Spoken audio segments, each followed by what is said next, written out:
So for anyone who doesn't know you, which I think is pretty mad, give us an overview of who is Stephane Cazeault. Uh, I'm born in Montreal, Quebec, Canada, and then I grew up there. And over the years, like when I was the age of 11, I started weight training, and like that really tweaked my interest to a point where, like, honestly, when I was about 14, I kind of knew that I wanted to become a strength coach. So everything I did, like academic wise, was in the goal of being a strength coach. So went to University of Montreal in exercise science, started working in a big commercial gym in Montreal, like one of those huge, like 5,000 members, 35 personal trainers type of thing. And, like once I graduated in 2000, I started doing a lot of continuing education. At that time, it was kind of just starting. Like you had Charles Poliquin, obviously, you had Ian King, Charlie Francis, John Berardi were starting out, Eric Serrano. And Charles Poliquin is probably the one that I related the most with. I really liked the scientific background to his training, which was very different than what you would read in typical bodybuilding magazine back in the day. So I started doing more and more courses with him. So in 2005, I was approached to go work in the United States and in St. Louis, Missouri, to train athletes. So I took the opportunity, moved there, started training athletes in a private high performance center. And at the time, it was one of the first ones. Like we had the strength coaches and then the chiropractors, and we did IV and all that kind of stuff under one roof. So it was a really cool experience. Then I started training NHL player, which is kind of my Canadian background to train hockey players, I guess. Evolved to the NFL, football, which is my favorite sport, and then Major League Baseball. And with baseball, what was interesting is in 2010, 11, and 12, I was hired as a high performance consultant. So I was not part of the actual staff, but I was consulting with them in terms of high performance. And what was cool for this is not only did I have about 10 or 12 players who were direct, like they were my clients personally, but I was also in charge of writing the programs for the rest of the team and the farm teams as well. So we're talking about approximately 125 to 130 players. And that was very interesting to kind of get a foot into the pro world and see how they deal with it, the politics with the orthopedic surgeons, the athletic trainers, and on and on. Very, very cool experience. Then in 2012, Charles Poliquin approached me to go and work with him in Rhode Island. And, Charles being kind of like my main influence in the field, I was kind of excited to go and work for his company. So I moved to Rhode Island, started working with Poliquin Group in September 2012. Then the whole thing happened with that company in August of 2013. Charles left the company and it just became kind of weird. And in January 2016, I resigned from Poliquin Group and decided to start my own business. So I moved to Southern California to start Kilo. And what was interesting is in my business plan, in my original business plan, I wanted to just be a group training facility. That's it. I was not going to do one-on-one. I was not going to do education, nothing like that. But as we know, things evolve, and I started getting a lot of demands for education. So I'm like, why not, start doing this as we're building our clientele in Southern California. So started doing continuing education, and then I really was motivated by it. Like it was really cool. I really enjoyed it, and it started really growing and growing and growing to the point where when the whole COVID thing hit last year, our gym was closed for about 23 weeks. And, at first we were closed from like March 17th all the way up to early June, reopen early June. And then like early July, the governor said, okay, gyms have to shut down again. And that kind of was it for me. Like that, like at noon that day, it was a Monday at noon, the governor said gyms needs to shut down again. I was like fed up. That night I booked a trip to Mexico, went to Mexico with Kelsey and Alex, and we kind of used that time. We stayed there 2 weeks because there was no point coming back because we're still shut down, and kind of like brainstorm of, okay, what did the company become in the last 4 years? Our lease is up in 1 year. Our lease is actually up July 31st in a month or so. And we're like, let's think about this. What can we do and all that kind of stuff. And we just decided at that point that we wanted to shift our focus more towards the education and the online services. So then we started to look at, commercial real estate in Southern California. And we were like, you know what, like why stay in the most expensive place in the country to do, online services? So we're like, like Miami sounded interesting for us, especially knowing that the majority of our followers are East Coast US, East Coast Canada, Europe, which like Miami just becomes an easier access being on the East Coast. And of course, we wanted the sunshine and all. So Miami was just the right spot for us. So we made that decision, came to visit Miami November 2020, scoped the place around. And then about a month ago, we just moved here. And now we're in the process of finding a location, which is always harder than you think, especially now since everybody is flocking to Miami. So the inventory is a little less than it was in November when we came. But that's like our future, if you want, with the company. We really want to shift more towards online services, online education for strength coaches and personal trainers. I think there's a number of things to unpack in sort of your journey, and I think it's quite inspiring looking at how many like coaches, personal trainers, strength coaches that sort of when the lockdowns happened and the gyms shut, they sort of didn't know what to do, and a lot of them people may have let their clients sort of go, didn't like, so we'll pick back up when the gym's open, and other people sort of try to fumble around trying to find some sort of home training, where you took that as an opportunity to really like sort of revamp your business and the sort of the way Kilo works. And like, what is it you found about that second sort of gym closure that why do you feel that you took that as an opportunity to really set yourself apart rather than potentially rest on the laurels of the name that Kilo's already made? Yeah, I mean, it was one of those it was one of those things where obviously financial was a kind of an important driver in the sense that because the problem, what the government does not understand with the fitness industry when it comes to closure, it's like we're not like a restaurant where as soon as we open up, people are going to come back. The problem with the fitness industry, it's a momentum business. It's a luxury service. So when the gym is open and we have our members training in our facility with our unlimited membership and they're into it, they're training, it's all good and fine. They're loving it. But now we were closed like 23 weeks, so which is almost 6 months. During that time, what happens? People, they lose momentum with training. They're like, I'm done with training. Or they buy all the Peloton and the mirrors and the tonals and home gym equipment. So what happened is when we reopened, which was late September, when we were actually able to reopen, a ton of our members, they are like, well, I'm not going to renew. I got my stuff at home. I'm just going to stay at home. And the problem too for us, which was different than a lot of personal trainers, is we had a brick and mortar. We had an actual gym. So we kind of made a decision as a company to not provide online training for our clients during the lockdown, because to us, it was a very weird thing. We have like $200,000 worth of high-tech equipment in our gym. And then I'm going to tell you to pay me the same amount to write you a program at home to do with like a 120-pound kettlebell and a flat bench and try to prove to you that it's going to be the same results as what you're doing when you're coming into our gym. So it was kind of like that weird thing where I just didn't feel comfortable doing that. Plus, to be quite honest, my entire career, I worked out of high-level performance gym. So my imagination for at-home training is nothing. I have zero imagination whatsoever.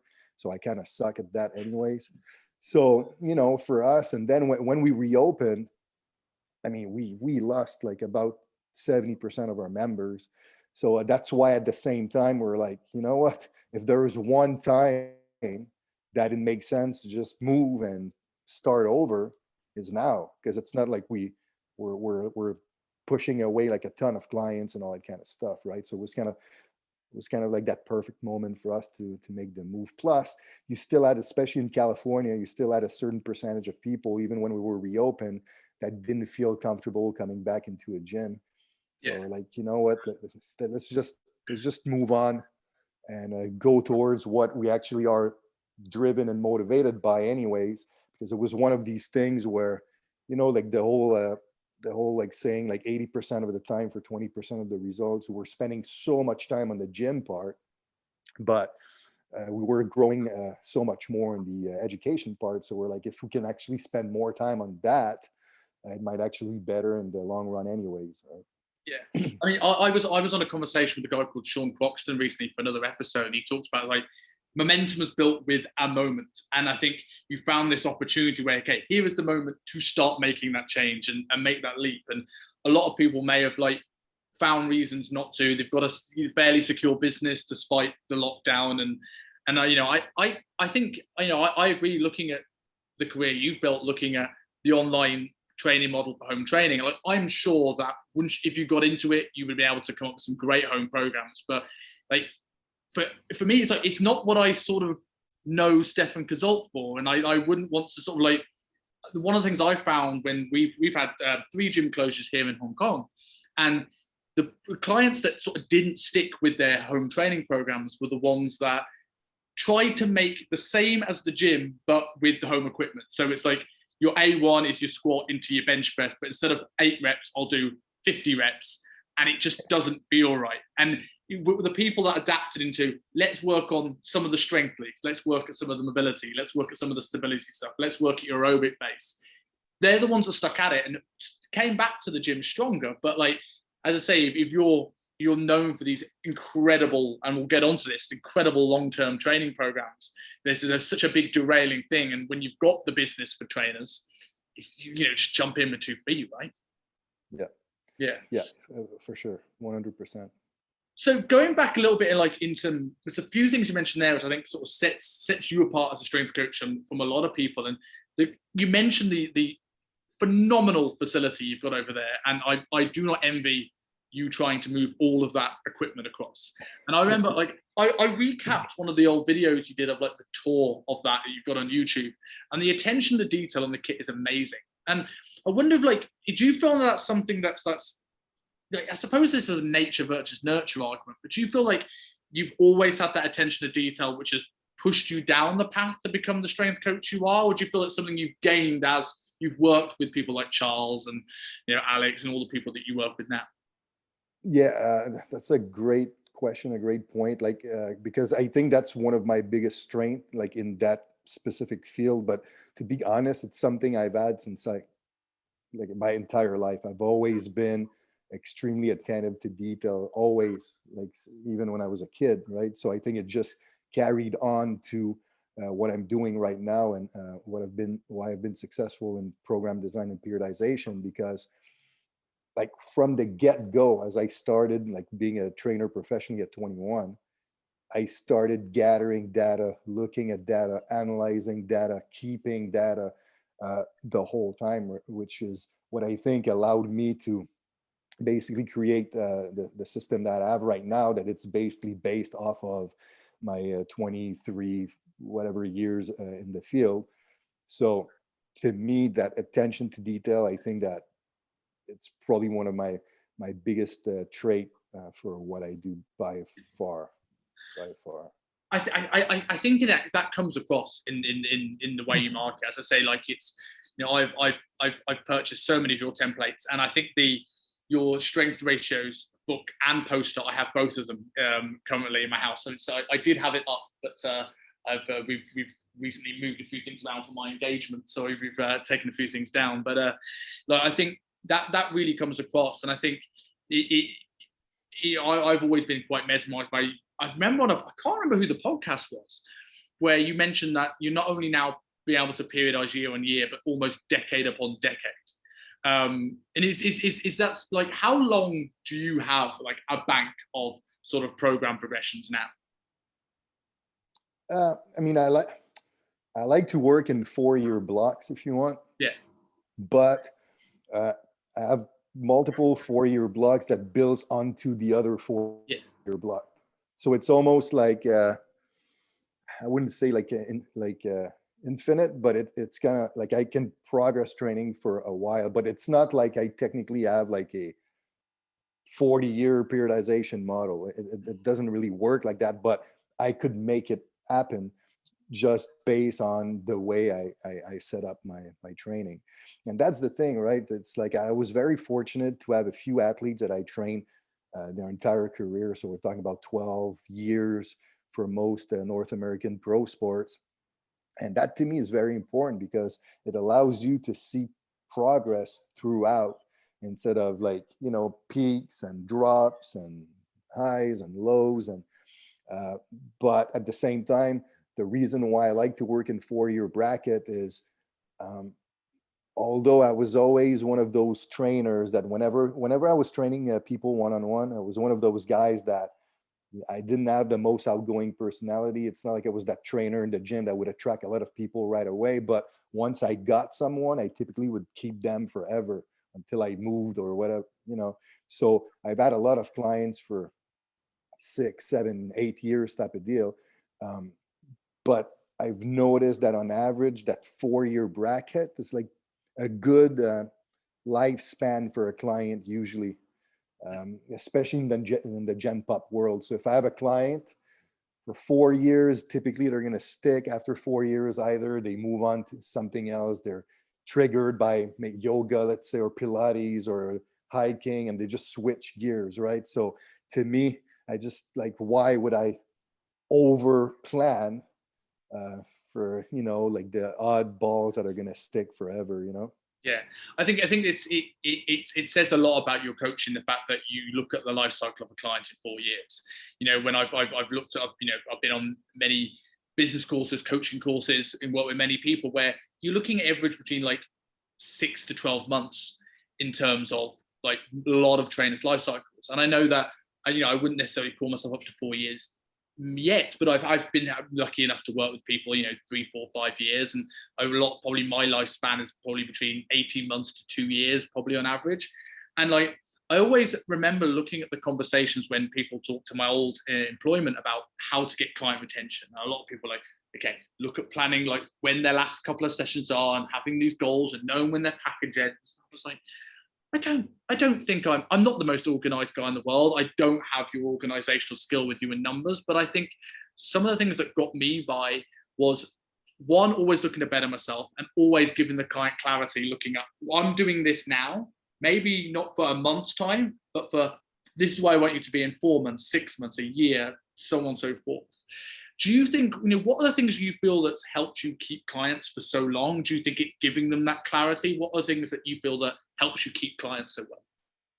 I think that's a big part of it, because what I've noticed, and even as a manager, like in the facility I work with, when I was managing coaches, I find that the industry tends to be reactive instead of, like they don't plan, they just react in the sense, so let's say they're on a program for a month, then the client asks for some different goal, then the trainer switches the goal, and then the trainer reads an article about a training method, then he switches that training method. So it's cool, it might be fun, quote unquote, for the client and for the trainer, but the training process doesn't work that way. The training process, it's a process. It needs to be calculated. It needs to be progressive. It needs to lead to something. And maybe it's because I've always had more of that sports performance background. It's almost like I think more as a Olympic coach in strength training programming than I do personal trainer. So like, for example, when I started in 99 at that gym in Montreal, out of 35 trainers, I was the only one who would have a clipboard, a stopwatch, a program that was written on paper. Most people, they would go through and just react. Oh, this machine is free today. bam, let's do this. Like, so to me, it's like, that's not planning. That's not training. Training needs a plan. It needs a, like anything, like martial arts, right? Like you don't start fighting black belts on your first, but somehow strength training, there didn't seem to be any type of true progression. So that's kind of like what shocked me early on, and I'm like, that's not how it should be. So by planning, by having a plan, not only are you showing the client that you're organized, that you're thoughtful, but at the same time, now they're understanding the process, they're understanding the steps, they're understanding it's not always a short-term reaction, and I find that they buy in a lot more. And at the same time, I guess that both my parents were professors, so I think I've always had kind of like a teaching, thing inside of me. So I always try to teach them and explain to them, I mean, to their level, like why are we taking long rest periods? Why aren't we just doing 10-second rest like everybody else in the gym? And then you explain, well, there's a metabolic system and there's a nervous system. The nervous system takes 5 to 6 times longer, and the nervous system allows you to recruit the proper motor unit, and blah, blah, blah, blah. And then they're like, okay, I get it. And then they buy into the rest period, right? Or, hey, how come we're not changing the exercise every workout like everybody else does? Because, well, you can't do that. Too much variety doesn't allow you to learn a motor skills properly. So blah, blah, blah. And then, okay, I get it, right? So that's kind of like the approach that I used. And like, if you choose to strength train, you have to understand what strength training does. It helps you build muscle, helps you gain strength. That's what it is. Like, I'm not gonna bullshit you and telling you otherwise. It's always funny to me when you have a client coming to you, they're like, okay, I want to start training, but I don't want to get bigger and I don't care about strength. Well, go hiking, go surf. Like, why are you in the gym right now? So to me, I can't deal with that. They need to understand what they're here for.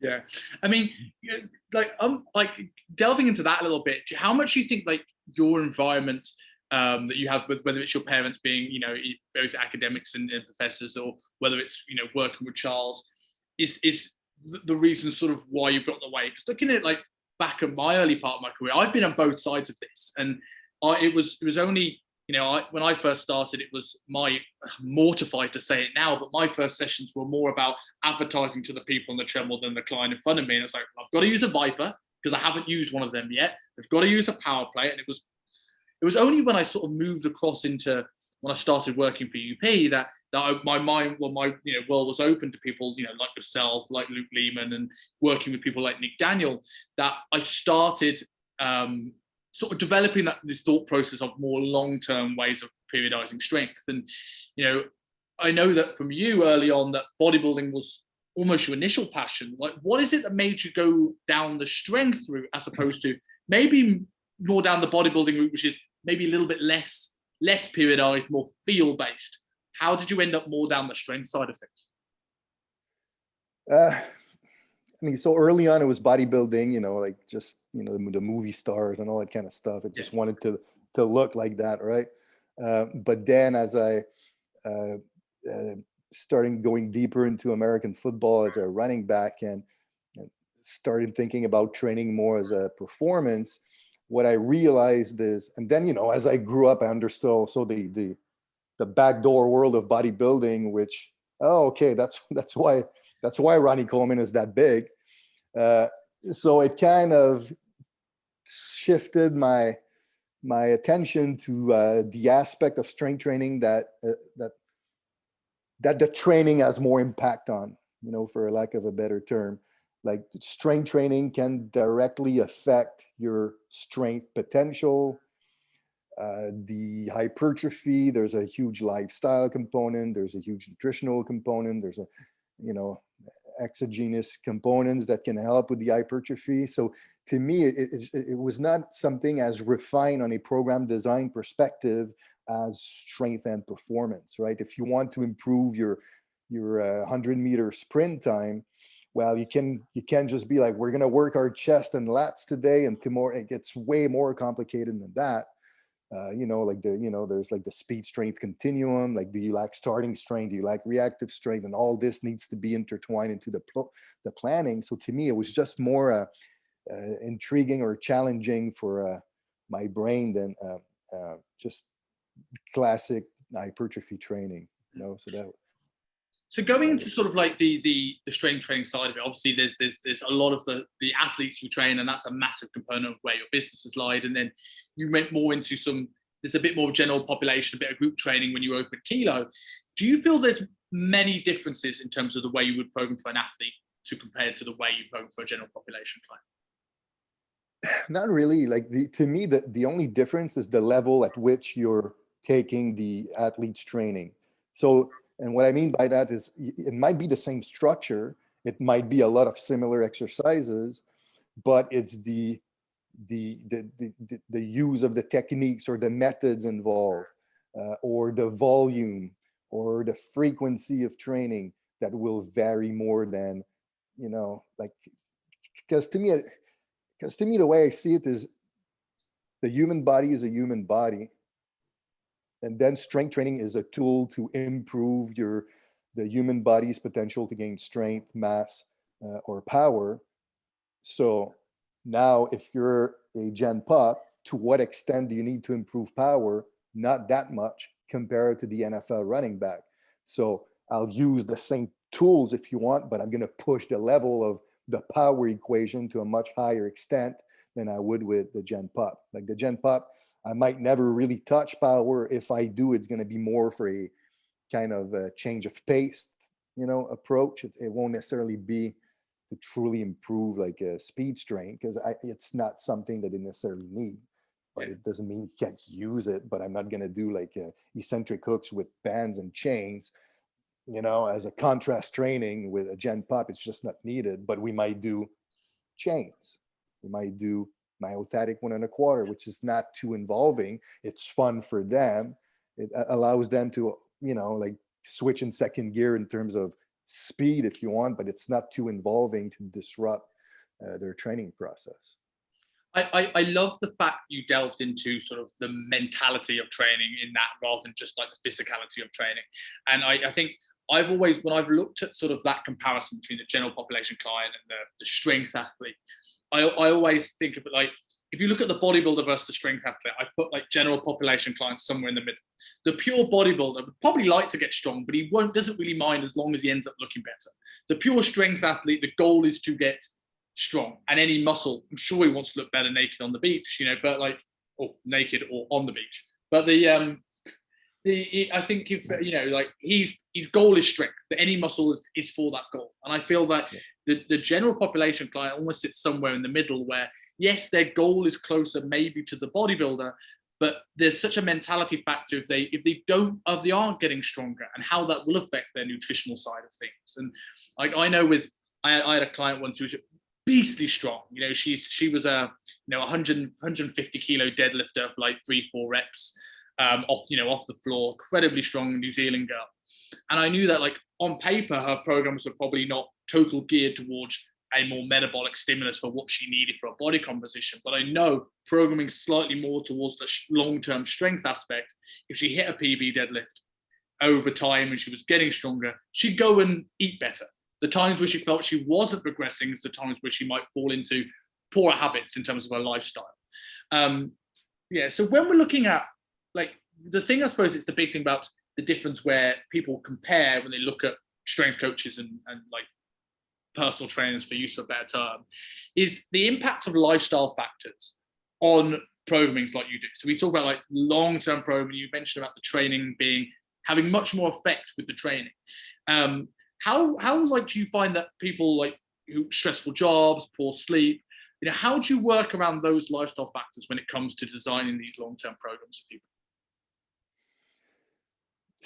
Volume, frequency. I mean, it's so hard to, because the problem us as trainers sometimes is, I'm ready to say that probably 80% of personal trainers on the planet at one point, they went through a severe type of bodybuilding diet, eating out of Tupperware 6 meals a day, weighing their food, which I think is an important process as a trainer to understand that part of the equation.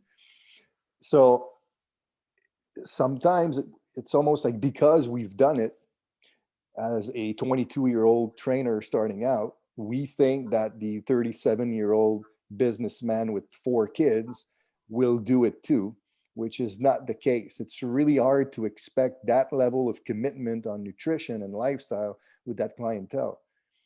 I'm not saying it can't happen, but it's really, really hard. So you need to dampen that a little bit. You need to simplify that. Maybe we're not going to weigh our food. Maybe we're not going to get 6 meals a day, but we can improve your breakfast. We can improve your lunch. We can improve your dinner. That's going to help, of course, but it's not necessarily going to be able to create an environment to withstand the training load of what you did as a 22-year-old when you were eating out of Tupperwares and you were able to change your physique drastically in 8 weeks, let's say.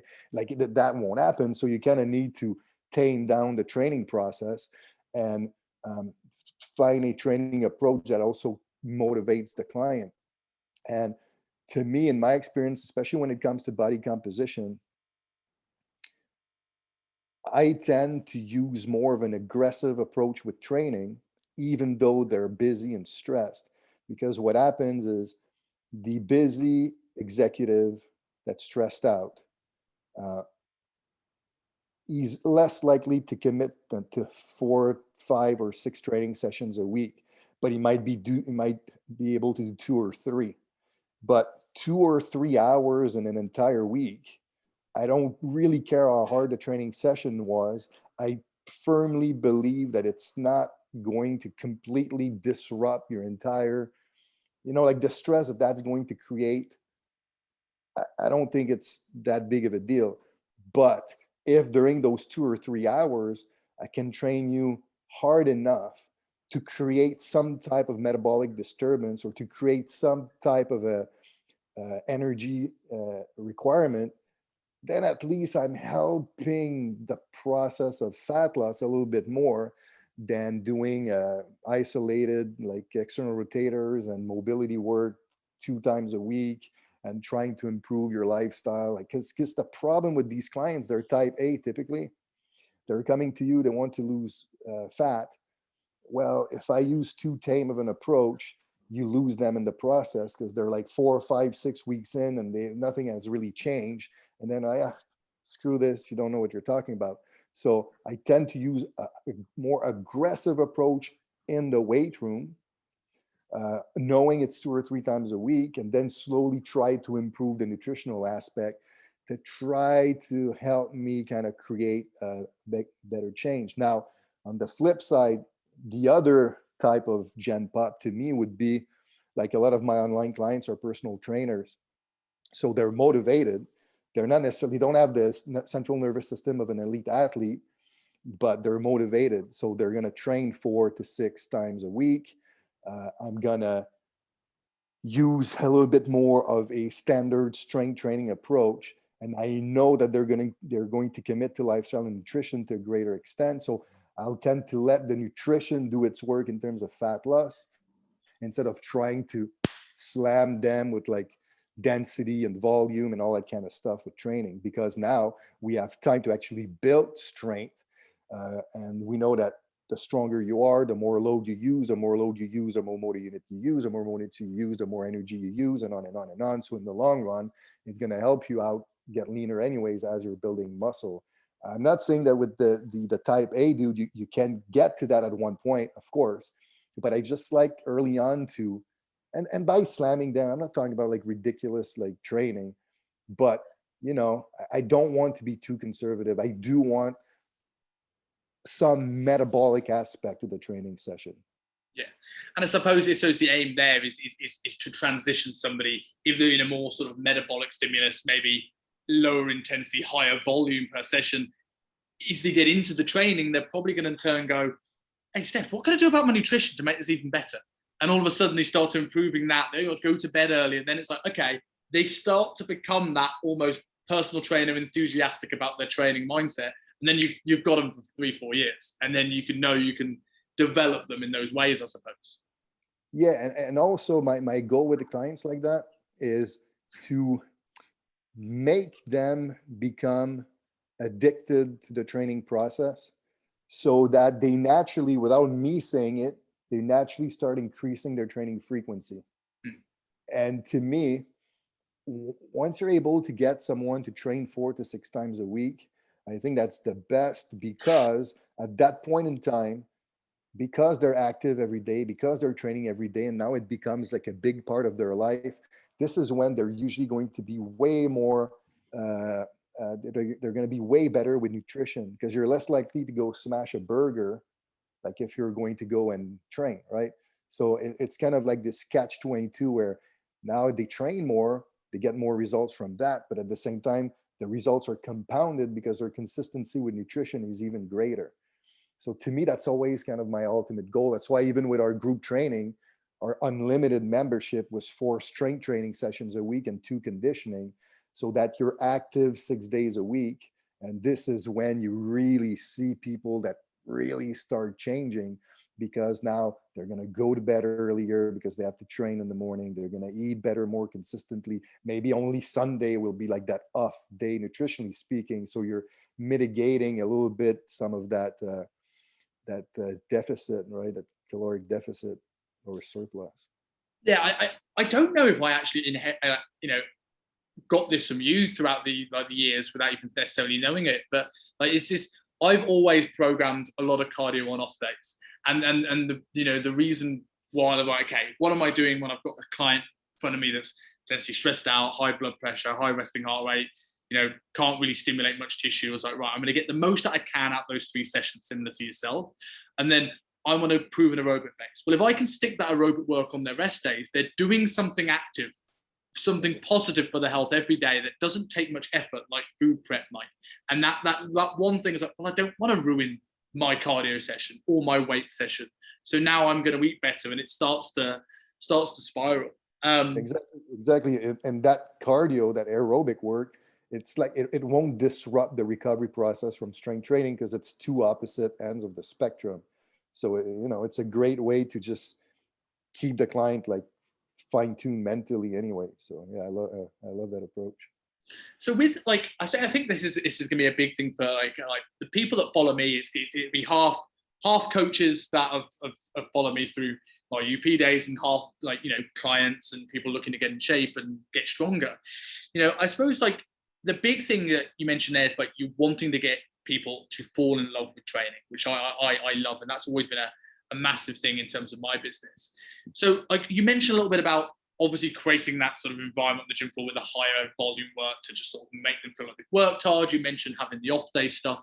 Like what other strategies do you use to like make people really enjoy the process? Like, how would you go about making people fall in love with training?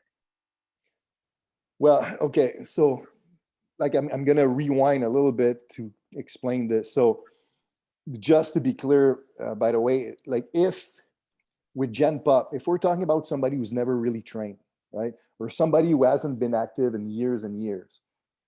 Now I'm going to use a way more basic approach to training, which is very standard, low volume, mid-rep type of protocol. And the focus will be way more on technique. We're trying to get them back into it, because the problem with the totally untrained or the people who haven't been active in forever is their ability to recruit motor units is so poor that even if you do a metabolic based type of training sessions, you're not going to get anything out of it. Like how many people have done GBC with clients? On paper, you're like, man, I'm going to puke doing that workout. And the client is barely sweating, not out of breath, nothing. That's because they're not recruiting enough motor units. So to me, there's no point going through that type of volume training. So instead, you do classic, very standard strength training with rest period to reinforce intermuscular learning. And what I do during that time is we're taking a 90 seconds rest, right? And now the client doesn't understand. She's like, well, after 10 seconds, like, I'm fine, I'm ready to go. And then I take that 90 seconds to explain to them why strength training requires rest period. And I also use that 90 seconds to start cueing them on technique and explain and giving all those little cues with technique on their squat or whatever it might be. And the thing is, what I've noticed, because personal training, it's such a luxury item that's high priced, it's typically a business type of people that have succeeded in their career that are going to buy into personal training. And these people by default are curious people. There are people that are motivated by having sense to something. So when you take that time early on during those rest period, instead of focusing on being metabolic to lose fat when they're not recruiting any motor units anyways, I use that rest period to really talk them through what is strength training, the beauty of strength training, what will a better squat do for you in the long run? Why is your squat not optimal now? Like, and then you just get these clients a little bit more curious and motivated about what they're doing. And then it becomes one of those activities that they're looking forward to, and they want to see improvement in something tangible, that is their technique, either in the mirror or in a video. And that gets them really, really motivated. And it piques their curiosity way more so than looking at the scale or the caliper early on, when you know that the 2 times a week of training with recruiting 5% of their motor units won't do anything for that. So then it becomes something like, oh, I didn't lose, only lost 0.2% body fat, and then they're discouraged. But if you switch the focus to technique and load, I find that you see people that are going to get way more into it. And as an example, like this was with a professional athlete who was a major league baseball pitcher. And I've trained him very early on in his career. I think he was 23 at the time. He was this super curious dude, right? Like, he would always ask questions, like, and deep questions. And then after 4 or 5 years of training him, I kid you not, I would go in with a new program, like we were changing phases.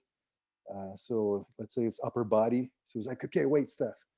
So let me guess, A1 will be this exercise, A2 will be this exercise, the sets and reps will be that. Like he just nailed it just from asking questions and being curious for all those years. But that just shows you that guy, like he became consistent and motivated because of his curiosity and my drive of teaching him and make him understand the beauty of strength training and what it can bring to the table for you if you're motivated about it. I love that, and especially when you're looking at the kind of people that whether it's the business people that are coming in that are more general population, whether it's the athletes, these are go-getters, these are people that are driven and passionate, and those kind of people are often curious about anything in nature. I remember, and this is just basically how I find that curiosity and learning new things like makes people excited to do more of anything. I remember I found a barber here in Hong Kong who started teaching me about why my head shape, why I have certain haircuts in my head shape, why my chin shape changes my beard. I'm like, I want to go back to this guy, because I never thought I want to learn more about hairdressing in my life, but I want to go back, and I've been back for almost a year. And I think there's so many things that you can do in a strength training session to get people that sort of like, wow, like that is like, I never realized a body weight squat could feel like that. I never realized there was so much to strength training. And it's it's similar to, as a quote, I think it was Bruce Lee. You might be able to tell me this as well, but like when he first started, like martial arts, he thought a punch was just a punch, and then he realized that a punch was not just a punch, and then a few years later he realized a punch was just a punch. And like it's that ability to get that client to feel like a squat is not just a squat, and like that confidence. I suppose there's an element of the renewal there is the confidence in yourself to be able to give that awareness and give that education to a client, not be hesitant in giving away your secrets thinking a client won't come back, because in essence, if you make them love training, they'll always come back because you're always going to be one step ahead. Yeah, exactly. And also a big difference between Gen Pop and the high level athlete is the Gen Pop, like for me to improve your squat, we can spend years focusing on technique to just improve your squat without having the need to go through extreme and complicated periodization or method use in order to push certain plateaus of strength, right? But the athlete, their central nervous system is so fine-tuned, their learning curve is so fast that you need to get to higher levels of planning and methods for them to keep progressing. So for the pro athlete, this will be what keeps him motivated. But for the Gen Pop, like you actually need more repetition, repeating the same thing over and over and over again to actually get results. So now the problem is with that is then it's not as cool, right? So that's why the communication and the teaching with that Gen Pop is almost more important to get them to stick to that, right? Because a lot of the the best high level elite athletes that I've trained, what I've noticed with them, they're kind of like soldiers. Like they want to know, but just tell me what to do, and they just do it, right? And that's what keeps them motivated. And then to see new and new techniques and challenges that they have to kind of learn, that's what keeps them motivated. But that type A Gen pup, they unfortunately their learning curve is not that fast. So the technicality and the teaching and it's so much more important, in my opinion. So that communication takes precedence to keep them interested through all the years. Yeah, couldn't agree more with that. So when you're looking at, I remember you sort of covering this a little bit on Nick Daniels' podcast, who's a really good friend of mine, and talking about how training will develop as people start getting older. So just sort of like, as whether it's athletes or whether it's gym pop, because obviously that may bring it a bit sooner because people may be a bit more broken. Although I'm sure you get plenty of broken athletes. How does that training sort of develop as people then go into, their 30s, their 40s, etc., etc.? I mean, that's hard. So like to me, it's kind of simple in the sense that my goal is always to improve motor patterns, improve strength, improve hypertrophy on the basic lifts. Now, of course, as people get older, the recovery is not as great, or they might have injuries or limitations. So all I do is I regress the training to what they can do. So let's say he doesn't have any type of shoulder mobility whatsoever. Am I going to have him overhead press? No. So when it's my typical overhead press day, maybe we're just going to do incline. He can do that without pain. But then I like to team up with specialists in the field, like either mobility specialists, manual therapy guys. And I'm going to be like, okay, so you should need to go to that guy so we can try to improve the mobility. So my goal is, yes, you get older, you have limitations, you have injuries, but my goal is I don't want to work around this for the rest of your training career. I want to put you in a position where we can maybe try to solve that issue so we can get back to the motor pattern that you used to be able to do. So that's kind of my approach. That's the way I look at it. I'm never going to be that guy who's going to end up just putting his client on 100% machines because it's safe and controlled and doesn't stress them. To me, that's not the essence of my job as a strength and conditioning coach. I just want to try to get you back to functional levels, even though you're getting older. But there's always a limit. I get that, but at the same time, like in our group training in Huntington Beach, we had this guy who's now like 66, and he was doing the unlimited 6 times a week, would never miss. It was sometimes, like we laid away from chins a little bit, replaced by pull down for a month or two, and like, okay, we got away from barbells, replaced by dumbbells every now and then. But for the most part, like he kept progressing, didn't really get injured. His mobility kind of improved through time. So to me, it's not, I just kind of adapt and regress and reprogress, and that's how I see it.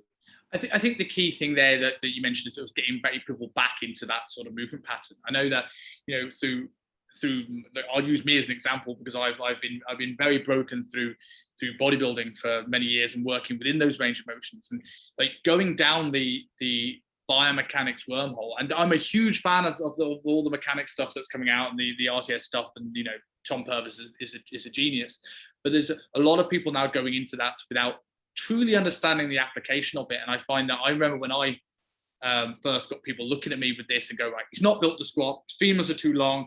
If he wants to build quads, he's probably going to be hack squatting, pendulum squatting, leg press, leg extension. And while that may be true, if my only goal in life for the rest of my life was just to build huge quads with nothing else, but I didn't squat for years, like not at all, in any stretch of imagination. That when I eventually came back to a squat, my squat was considerably worse than the point I was told to stop squatting. And like now I'm getting back into it. I'm finding my weaknesses. I'm finding my areas of instability, and I'm learning to move better because I'm using that squat as a not only a strength building and something exciting, but also just a gauge of how I'm performing, how I'm moving, and what I need to actually work on. Yeah, I mean, listen, I always tell this to students in class. There's a lot of information out there in our industry, and a lot of it is right. It's always a context situation.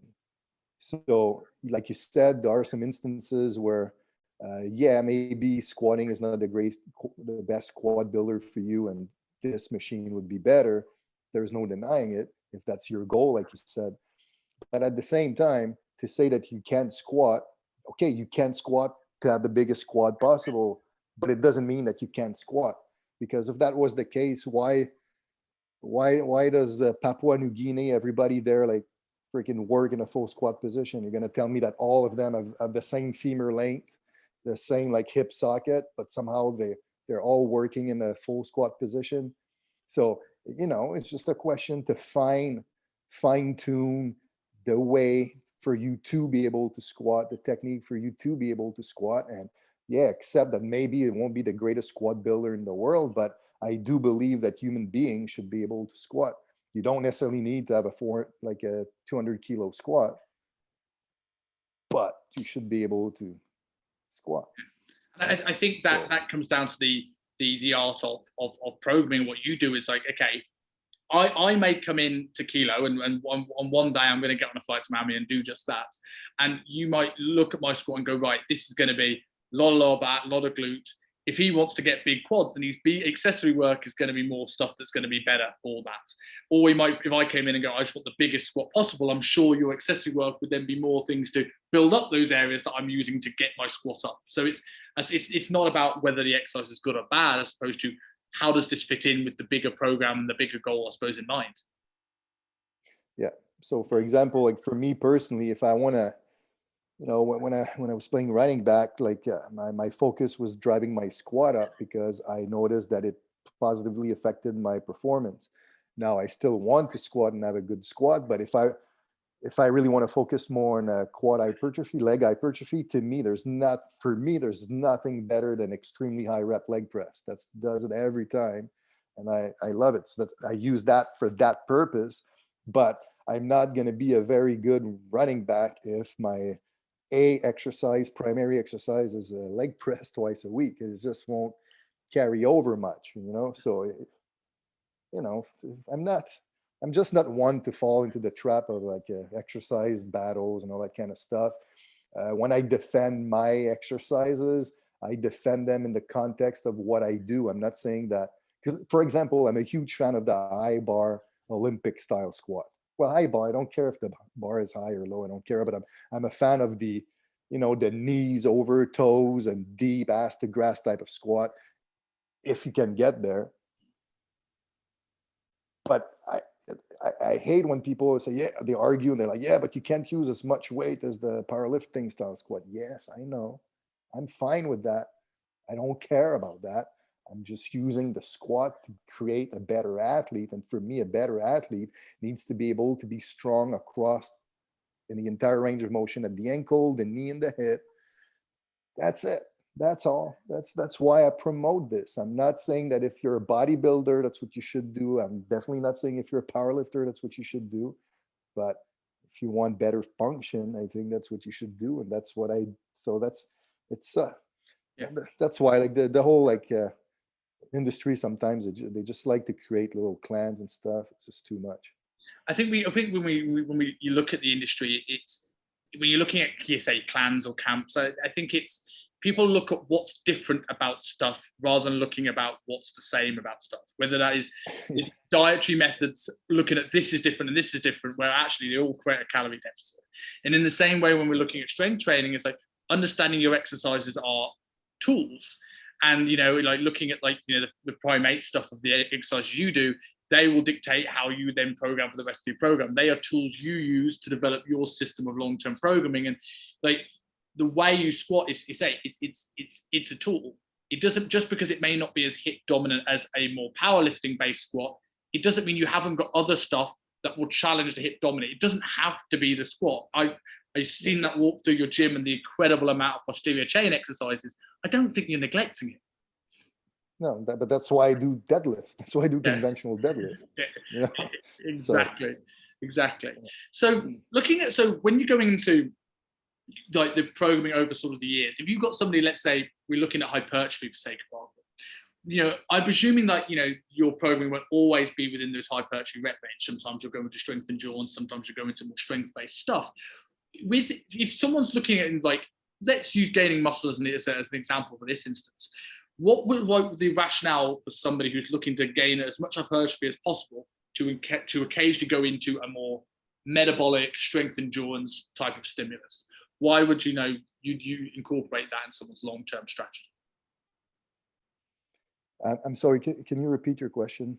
So, like, if you're looking at somebody who's trying to improve his hypertrophy as much, there's obviously a lot of talk in the industry at the moment about being really specific in terms of the stimulus you're using for training. And I'm not quite sure the jury's out, because I do think if you want to have a completely neurological stimulus, the more fatigue you get, you can't completely keep it away from slightly more higher rep ranges. But if someone's goal is hypertrophy, when would you potentially use a more strength-based block in that program, or a more metabolic type block in that program to help them with that? When would you move them out of a certain sort of rep scheme, like a 6 to 10? When would you go lower? When would you go higher if the goal is bigger?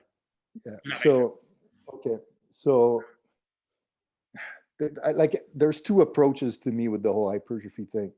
So if you take someone like me, for example, where I'm I like Christian Thibodeau's term that he uses, which is power builder, which is kind of like, the way I understand it, it's kind of like that cross between like pure strength and bodybuilding, which to me was kind of like what Charles was kind of too, which kind of what motivated me, because I have my bodybuilding background, but I like the performance strength part of things. So to me, when I'm training myself, for example, I use classical undulating periodization, the way I teach it in my online courses. And the side effect of that is increases in hypertrophy and increases in strength over time. I'm not the biggest guy in the world, but I still weigh 105 kilos. So it's not like I don't have any hypertrophy. But the last time I did an actual dedicated hypertrophy macro was probably 2011, So to me, strength training well done will lead to hypertrophy. But if let's say you're a physique athlete, the way I like to do it is I'll do 12-week macros dedicated to hypertrophy, where my accumulation phases will be very, very volume dominant, to try to, in a way, improve nutrient partitioning and all that kind of stuff, which kind of like, as you improve that, it's going to favor a more positive hypertrophy response later on anyways. And then I switch to a macro cycle, which will be more absolute strength or relative strength base, to not only kind of deload from all the volume, but also to try to increase my base of strength to have higher levels of recruitment for the next hypertrophy macro. To me, I think it's the best approach, because I found that unless you're assisted, if you do hypertrophy nonstop, at one point you reach a point of diminishing return, because there's just so much volume that you can actually tolerate up to a certain point. And at the end of the day, hypertrophy is pretty simple, in the sense that hypertrophy is the net positive nitrogen balance. So you're training, you're living every day. Right now we're breaking down proteins, we're building proteins. At the end of the day, if for me to gain hypertrophy, is that I have more protein synthesis, opposite protein breakdown. But if my training is always crazy high volume all the time, the odds of me having a higher protein synthesis than protein breakdown is not that high. So if I create a high stimulus for protein synthesis in a mesocycle, but then we follow that with less volume, more intensity, now the protein breakdown is not as high. So now I'm kind of leaving more room for that protein synthesis or that positive nitrogen balance to occur. And that's hypertrophy. That's all hypertrophy is, right?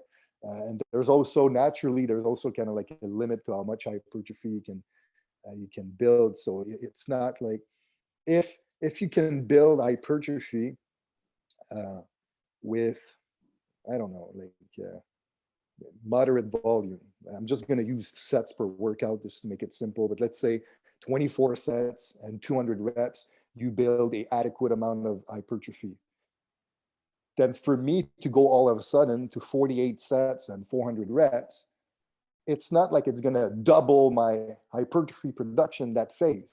It's just, it's not that mathematical in that way. You can just keep getting hypertrophy. So for me, I'm a huge fan of minimum effective dose. So if we give something you gain hypertrophy with, then we slowly progress that to try to push the hypertrophy envelope over time. But I don't like to put all the bells and whistles at first, and then you have nowhere to go. Because if you needed 48 sets and 400 reps to gain 2 pounds of muscle, man, the next time I need to gain 2 pounds of muscle, I'm going to need to do 60 sets, 500 reps. So it's, that's the way I see it. But I just love that undulating concept of high metabolic type of training methods for accumulation, and then like standard strength type of training with a little less volume, a little bit more rest period to kind of balance the whole equation. Yeah, I suppose like you almost come in full circle a little bit. That will allow you to physiologically super compensate whilst you're sort of having the lower, sort of like the higher intensity, lower volume stuff. But in terms of going back to sort of retention and client enjoyment, I suppose having those very key defined blocks of accumulation and intensification allows you to then go into a new block and explain why we're doing this, what the rep scheme is, what the goal is of this 4 weeks, and how that fits into the 12, 20 weeks. I suppose, like, do you find that model of using undulating periodization over daily undulating or linear, do you feel that it helps with client curiosity, client enjoyment, as well as that sort of like recovery? I think so. I do like linear periodization in certain contexts, like shorter term clients, shorter term periodization, or kind of the type of people that they don't do well with changes. They like more subtle, consistent improvement. I'll tend to use more linear periodization. But for the most part, I find that the undulating keeps the client motivated, keeps him curious, allows me to train him longer without the client feeling lethargic or pain, or because especially if you use a linear approach with hypertrophy and a linear approach in terms of volume, like you're progressively always increasing volume over and over, like a 12 to 16 week period of time, what you're going to find sometimes is now the aches and pains are going to start happening, like in the joints and tendons and stuff like that, elbow pain and shoulder pain. So for me, that undulating just allows you push the envelope, you back off with volume, push it again, back off with volume. So I found that in my experience, you just kind of like prolong your ability to keep training without those aches and pains. So for me, there's just so much upside to it for the most part, for the majority of clients. Like I said, there are certain situations when linear is better. For example, like if you have an athlete for an off season in soccer, for example, and they only have 6 to 8 weeks to train and then they're gone, I'll do linear. There's no reason, no point to do undulating. It won't even actually work that well. Yeah. So with that, like, you talked about improving like joint health and niggles and pains. Do you feel this when you're using an undulating model, there's ever a need? I suppose with your athletes where they're pushing higher volumes, maybe there's a need to deload, or does the way you program sort of account for that, as well as a new program and learning of a couple of new exercises do that for you? Yeah, so the deloading, here's the way I view it and the way I kind of learn it in my early days. So like Charles Poliquin learned about deloading from Dietmar Schmidtbleecker from Germany, and what he was explaining is every third workout, what the German did at the time is they would deload by 40 to 60% the amount of sets performed. So, and And Charles, the way he would work with his athletes, he would have a upper lower workout. So the upper on Monday, the lower on Tuesday, the upper on Thursday. So the same workout would repeat over a 3-week mesocycle. So the athlete would have 6 exposures of the exact same motor patterns over a 3-week period. So that's why you needed to do a deload on workout number 3 and workout number 6 to avoid kind of like that pattern overload, compounding effect of repeating the exact same motor patterns. But the way I program, I do a upper 1, a lower 1, a upper 2, a lower 2. So there are different motor patterns. There might be same muscle groups, but they're different motor pattern, hence they're different motor units. So for me, now over my 3-week mesocycle, each exact workout is reproduced only 3 times. Okay, so to me, it's just not as drastic. And what happens is as you change phase, right? Because let's say I do an accumulation for 3 weeks. So my upper body 1 is repeated 3 times. Then the 4th time, the program changes. Not only do the exercise change, but now the purpose changes. Now it becomes an intensification. So it's different loads, it's different exercises. So week 1 kind of serves as an introductory week anyways, in the sense that you're reassessing your load. So to me, the week 1 of a new phase, if you want, it's kind of like a built-in deload anyways. So that's the way I see it. And then on week 13, once you've completed the 12-week macro, typically I do a week of active recovery where I like the athlete to not go into the gym, just be active, doing activities they like.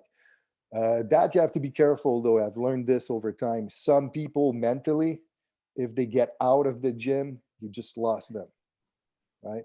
They're gonna become lazy real quick. They won't want to come back. And when they do come back, they're gonna feel lethargic.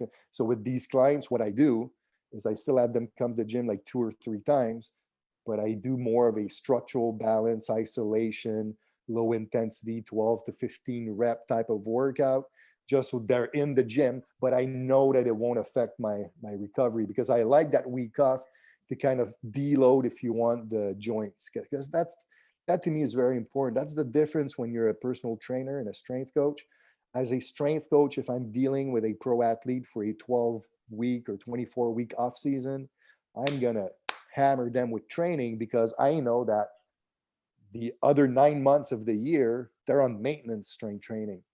But when we are training, you and I, we're training intensely year round, all the time. So, because that's all I do. I take walks and I strength train. It's pretty much all I do.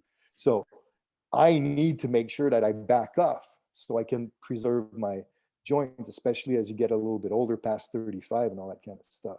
But you just have to be careful with these clients that you might just like lose in the process. Yes, yeah. I remember looking at like just a video that you did about the online training, and you mentioned that every 12 weeks you have this active recovery week, and how you almost use that to plan the next 12-week block, the next macro cycle. And I really like that approach, because it also makes sure that you now can truly look over the last 12 weeks, make sure you fine tune things to be able to progress the next 12 weeks, whilst sort of like again, I think it all comes back to here. And what I like about this, a lot of things we've gone into the podcast is almost bridging the gap between long-term strength training and the mentality of somebody that gets long-term strength results, and like being able to sort of go, right, this is what you've achieved, this is what you can, now you can have a rest. Some people, that is a fantastic break, but as you said, some people it could just be the thing of just like they'll never ever come back. So it's interesting that you found that's exactly the same thing. Yeah. Cool. So like just, I don't want to take up all of your day. I am pretty sure that you're very busy, especially with trying to find places in Miami and looking at what we're going to do from there. So I'm just going to end up with like a couple of questions before letting you head off for your day. In terms of like, because obviously now your business is molding from working with athletes and clientele to more towards training coaches, strength coaches, and things like this. Where do you feel sort of like is I don't want to say mistakes, but let's say the biggest missed opportunities that you feel that potential people wanting to get stronger make in their own training first? Uh, well, I'm a big believer in program design and periodization. So I think a lot of missed opportunities is as simple as that. Uh, and exercise selection, I think, is a huge thing. I think a lot of people, they choose exercises, but without fully thinking about why they're choosing that exercise. So, for example, if your deadlift is weak, because my goal with training is always to improve the primate, okay? Because they're your bread and butter. So, if let's say you have a poor deadlift, I'm not just going to randomly prescribe a specialty deadlift exercise. No, I'm going to try to prescribe a specialty exercise that's going to help in your limiting factor in your deadlift. So if, for example, the pull from the floor is your worst aspect of your deadlift, well, then the deficit deadlift variations will become effective. But if you struggle at locking out and you keep using deficit deadlift, it's a great exercise, but it's not necessarily helping your limiting factor. So then for that person, I might use a rack deadlift or a rack lockout because it's more specific to what they need, right? So that to me is something that a lot of people are missing the boat on. They're not really looking at the bigger picture of why we're choosing exercises. And that's why in a way in my education, I call the A series primary, the B series assistance, the C series remedial. The B series should assist the primary. It shouldn't be just a random exercise that you plug in there, right? And then the C series, it's remedial. So remedial by default means to cure, to remedy. So that to me will be exercises that target muscles that I know are limiting factors for you. So if you have extremely weak rotator cuff, when I do my assessment, if you're really weak, well, screw bis and tries on Monday. I'll do rotator cuff and scap work on Monday, rotator cuff and scap work on Thursday, because that's your biggest limiting factor to you, right? So that's why I'm choosing this remedial, but there's always a reason to it. It's not just something random. And then the periodization to me is the most important thing for the long run, because to me, if you really want to get strong, but you program at random and you're one of those that likes to go from methods to method, especially the Charles Poliquin followers. Because Charles would teach a lot of methods. So a lot of people are like, this one I'm going to do 6, 12, 25. Then I'm going to do patient lifters. Then I'm going to do German volume training. Cool, but you have to make sure that over the long run, the placement of these methods was meant to promote a positive strength or hypertrophy response.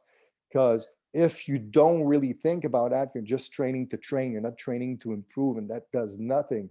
And when I told this story before in a podcast, I think, but when I hired my coaches in St. Louis, I loved hiring coaches coming out of college at 21, 22, so we could kind of like mold them, for lack of a better words, to our methods and way of doing things. So I would coach them on program design for like 3 months. Then after 3 months, I would tell them, okay, now you're in control of writing the programs to your clients. But before you do so, you're going to do an assessment now. And then that gym, by the way, was all 1-year membership type of members. So then at the end of the year, you're going to reassess again, and we're going to look at the results. And they would write the programs every 3 weeks or 4 weeks or whatever. They would show me the program, and I'd be like, yeah, the great program, no mistake on your program. So then a year later, they would do the assessment, and the client would be the same strength, like nothing would have changed. And then you could see in their face, they were like heartbroken. They're like, how is that possible? The client has trained the entire year, barely missed any session. You told me each of my workouts were spot on. How come nothing happened? Well, your workouts per se were spot on, but your periodization was complete shit, because there was no rhyme and reason. You just went from something that you thought about, that you read that day, to write the next phase.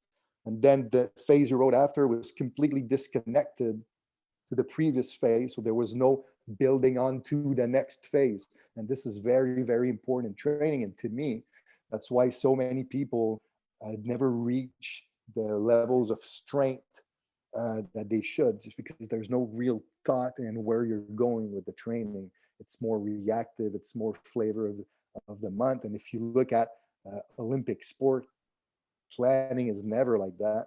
It never is. It's always thought out, you know? So, Yeah. What I really loved in that story is about the way you sort of like taught your trainers coming out of college. You know, I've been very privileged in the 10 years I've been, you know, in the industry, that to be able to mentor and work with some phenomenal trainers at this part of the world and back in the UK.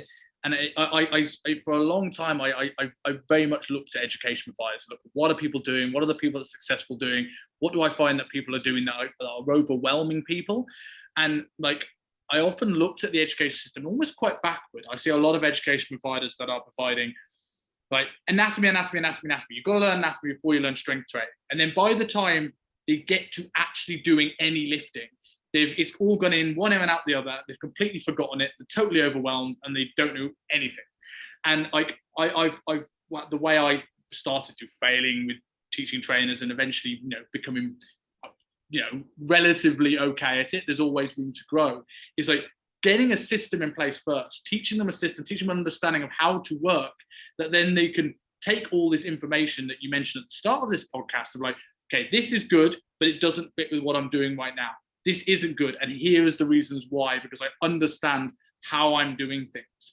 And like, I think what's come across very much in the last hour from talking to you, whether it's talking about your own system, talking about the times where you know when to refer out, and talking about how you teach your trainers, like, we'll do your programming for the first few months so you understand the framework, but then over time we just start to loosen the reins and just let you spread your wings and fly away. And I love that way of coaching, that even though some of them may have not have had that success that way, I bet you got much more success stories than if you'd spent a year just teaching them just pure science without any sort of get on, try it, learn and fail, repeat, slowly get better.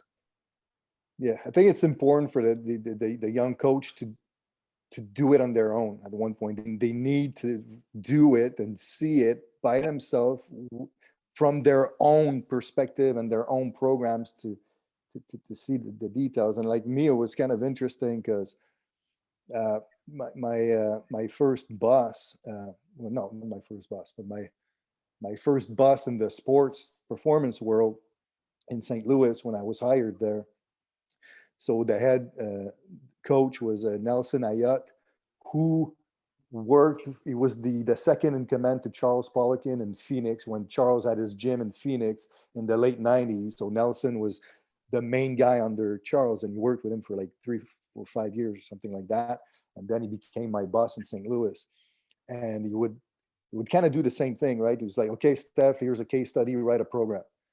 And I would write a program, and I would be all excited. I'm like, I nailed that program, spot on and everything. I know it. He would look at it for 12 seconds with his red pen. Like, that's crap, start over. But nothing else, right? No feedback, nothing. So I needed to like bust my ass and try to figure it out. I would go back, that's crap, start over. That's the way I learned. I mean, it was kind of extreme, but what happened is it forced me to think outside the box and try to figure out on my own what the issues were. And I think it's an important part of it. Important part of the the learning process. I have an almost very similar sort of story. With my early days when I first started as a junior at UP, and I was working under Eddie Baruto. Do you know Eddie? Yeah, I know of him, but very, very stern Eastern European guy. You know, like you don't want to piss him off, sort of kind of attitude. And I remember I'd hand him a program, and he'd be like, "Why?" Point at something and why. And if I didn't know the answer, he'd just tell me to go away. Like, no explanation, no nothing, just why. And like that stuck with me for like forever. And so I write a program, well, I can't say why for every single thing I put in, and a why in terms of how that relates to the last program. I'm not satisfied. I'll go back to the drawing board and work again. To the point now where I've spent a bit of money making myself a training program spreadsheet as a master copy where I can literally see 11 phases in one go, so I don't have to switch between tabs. So I could always keep an eye on what's before and after, just because it's just sunk in with me. And I think, as you said, it's like if I wasn't, yes, it gave me a lot of imposter syndrome. Yes, it sometimes like confidence, or am I not good enough compared to these guys? But if I was never given that, and I'm sure for you, if you never got that big red pen down, you wouldn't have become inquisitive in the same way.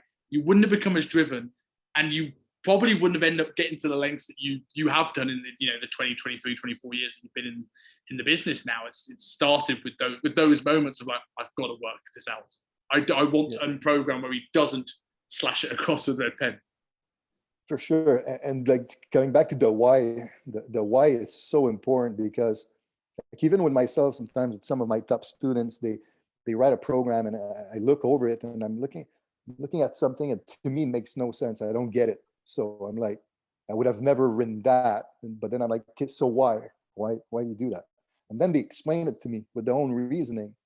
And I'm like, oh, makes sense. So I can fault it. So I can put an X because he has an actual explanation that makes sense for him in the context of what he was trying to achieve. So I'm like, perfect. That's a great program. I love that, and I think it's the humbleness of it is like to be able to learn from everybody. It's not this person's been a year in the industry and I've been 23 years in the industry. It's like you might have a why, and I go, that's really good. And then that changes the way that the whole business goes. And talking about long-term, talking about a lot of long-term client results here. Long-term, like trainer retention in your business is when a client, a trainer can feel they may have an input if they do well enough to your model, your primate model, because you might come up to them in the program and go, wow, that's really interesting. Let's delve into that. And it's because you opened up and asked that question that it can work both ways, I suppose.